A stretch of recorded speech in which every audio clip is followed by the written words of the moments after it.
शहरातील बेकायदेशीर कृत्यावर कारवाई करताना नागपूर पोलिसांनी ऑपरेशन थंडर अंतर्गत शंकरनगर येथील निंबस लॉज हुक्का पार्लरवर छापा टाकला। अंमली पदार्थ विरोधी पथकाने केलेल्या या कारवाईत अंबाझरी पोलीस ठाण्यात हुक्का पार्लर चालकाविरुद्ध गुन्हा दाखल करण्यात आला आहे।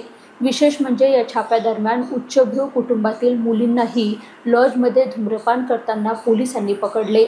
मिळालेल्या माहितीनुसार पहाटे 3 वाजता हा छापा टाकण्यात आला। प्रत्यक्षात पोलिसांना गुप्त माहिती मिळाली होती की हे पार्लर रात्रभर बेकायदेशीरपणे चालवले जात आहे। उच्चभ्रू कुटुंबातील मुली आणि गुन्हेगार प्रवृत्ती असलेले तरुण येथे जमतात अशी माहिती पोलिसांना मिळाली होती। कारवाईच्या वेळी पार्लरचा दरवाजा आतून बंद होता, परंतु आतील दृश्य धक्कादायक होते।